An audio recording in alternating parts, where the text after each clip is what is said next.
regard rétrospectif sur la presse. La Prospérité publie les résultats du sondage sur le bilan des 5 ans du gouvernement. Le Soft a choisi un temps martial pour annoncer l'entrée de Joseph Kabila dans la course à la magistrature suprême. L'Avenir évalue à 5 millions de dollars le besoin de la RDC pour la campagne contre la rougeole. Africa News décrète la mort du MLC suite au départ des lieutenants de Jean-Pierre Bemba. La tempête des tropiques suggère un rapprochement entre l'UDPS et le MLC. Côté humanitaire, Uhuru annonce la réunification des 70 enfants avec leurs familles grâce au CICR. Sifia Grand Lac s'inquiète des risques des navigations sur le fleuve en cette période des baisses des eaux. Enfin, l'Observateur confirme l'arrivée du premier lot de matériel électoral. Voilà pour les unes et maintenant la revue de presse. Des candidats présidents en lice dont la référence plus dresse les portraits, figurent kabilistes, bembistes, illustres inconnus, dinosaures du régime Mobutu ayant subi la transhumance politique, candidat malheureux de 2006 et pasteur d'église du Réveil. De cette litanie, la consort déduit qu'en lieu et place du duel Kabila-Tshisekedi au pouvoir-opposition, la bataille électorale s'est amplifiée en dernière minute avec la multiplication des candidats. Dans l'immédiat, la tempête des tropiques scrute les remaniements du gouvernement avec l'entrée de Louis Koya Diallo comme vice-premier ministre. Le journal épingle en même temps le comeback de Willy Bakonga comme vice-ministre des Transports. Ce qui soulève la problématique de la thérapeutique à l'instar de ce débat du Soft sur un véritable razzia des produits médicaux qui viennent de l'Asie et de l'Amérique. L'hebdomadaire observe de ce fait combien les produits traditionnels importés ont des effets néfastes sur les patients. Pour avoir déposé sa candidature à la présidentielle, Adam Bombolé se voit tel que le déplore l'Avenir, suspendu du MLC. Et dans son élan de soutien au président interfédéral limogé, le confrère est d'avis que ce n'est pas parce que son autorité morale est en prison que la vie du parti doit s'arrêter. Les actuels dirigeants du mouvement de libération du Congo doivent comprendre cela s'ils veulent que le parti se maintienne sur l'échiquier national. Pendant cette tension préélectorale, la tempête des tropiques s'inquiète du fait que la presse soit entre le marteau et l'enclume au Kasaï-Oriental. La consoeur fait allusion aux menaces de mort proférées contre des journalistes des radios Fraternité Buena Munutu, de Radio Lisanga et des radios Okapi.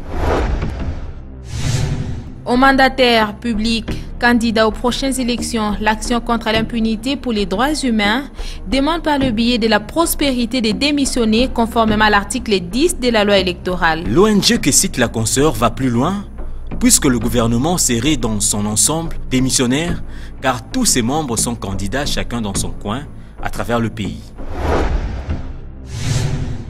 De l'émulation politique aux compétitions sportives, l'Observateur voit de nouveau les calendriers du championnat de la Vodacom Super League perturbés par les déplacements des clubs.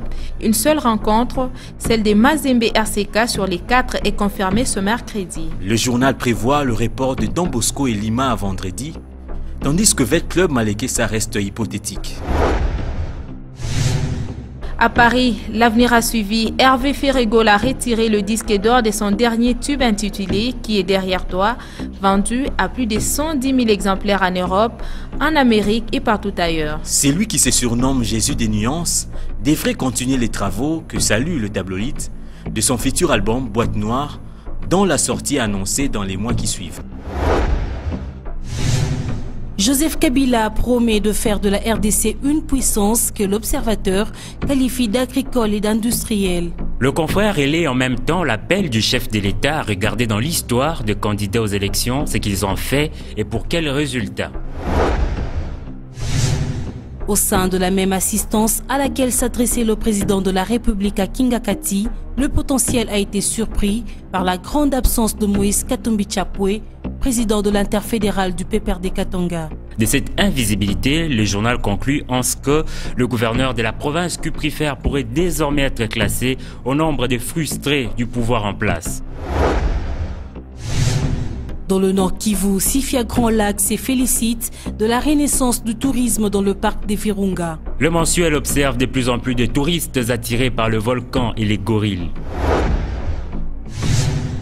Le secrétaire général du syndicat national des magistrats déclare dans la référence plus que les magistrats le moins gradés touchent $536, ce qui ne représente rien du tout par rapport aux $1600 annoncés par le président de la République. La consoeur souligne de ce fait la demande du SINAMAG formulée à l'endroit de Joseph Kabila pour qu'il s'investisse afin que la vérité éclate. Il s'agit de déterminer s'il y a eu détournement afin que les responsabilités soient dégagées. Cette quête de réparation transparaît également de la colombe qui reprend l'appel du seul survivant des signataires du manifeste de la conscience africaine le 30 juin 1956 aux autorités pour qu'elles veillent bien vouloir suppléer aux frais que nécessite son transfert en Afrique du Sud pour une prise en charge médicale. L'hebdomadaire retrace en passant le parcours de Camille Auguste Mouissa, journaliste et écrivain né le 16 décembre 1931 à Léopoldville. De cette crise phytosanitaire au sport, le potentiel annonce des SMP ce samedi à Fès au Maroc en vue de disputer son 6e et dernier match de la phase des groupes des 8e de la Coupe de la Confédération contre le Maghreb Association Sportive. En cas de qualification, le quotidien voit Daring la première équipe quinoise à atteindre les demi-finales depuis le changement des formules des deux compétitions interclubs de la CAF. Revenons à Kinshasa où l'avenir situe désormais le siège de Wenge El Paris à l'espace Plavodi au croisement des avenues Wangata et Kindu de la commune de Kinshasa. Après l'album Yébé la Vision qu'interprète le tabloïd, Marie-Paul promet des grandes surprises qui seront découvertes dans les jours qui suivent. Je fais un des secrets. De crier le numéro que vous pensez être le gagnant. Quel numéro? Quel numéro? Miss Kinshasa 2011. Elle vient de la commune de Kassavubu. Suspense levé au concours de l'élection Miss Kinshasa édition 2011. L'ambassadrice de la beauté quinoise ainsi que ses deux dauphines sont désormais connues. Il s'agit de Anaïs Njoli, candidate de la commune de Kassavubu. Elle a été couronnée Miss Kinshasa lors d'une soirée de gala organisée au Grand Hôtel Kinshasa. C'est donc Anaïs qui portera haut les couleurs de la ville, responsabilité énorme, et ça, elle sait, d'où cette émotion. Ça m'a fait vraiment plaisir, je ne m'attendais même pas, je ne savais même pas que ça pourrait être moi, et voilà, aujourd'hui j'ai la couronne sur ma tête. Pour son couronnement, la lauréate a réussi à séduire les jurys qui devraient, après délibération, prendre en compte les critères beauté et leadership. Les critères d'éducation physique, mais aussi un petit peu culturel.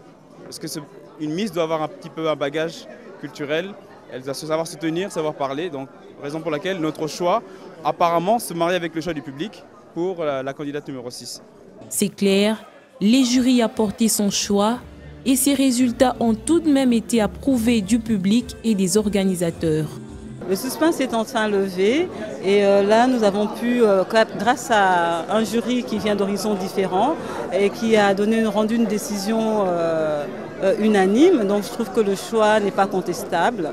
Il ne nous appartient pas de le contester et nous sommes ravis, nous. Défilé, danse traditionnelle, les candidates ont lors de cette soirée démontré ce qu'elles savent faire, des spectacles réussis, grâce à l'expertise de leur encadreur Maggie Mangaza. En tant que mère, je ne peux avoir que deux sentiments. La tristesse, je pense à celles qui n'ont pas accédé, disons qui n'ont pas pu porter la couronne, mais la joie pour celle qui a gagné. Mais là maintenant, mon souci c'est de savoir comment l'encadrer. L'événement a notamment été rendu possible grâce à l'appui de l'Hôtel des Villes et des nombreux partenaires.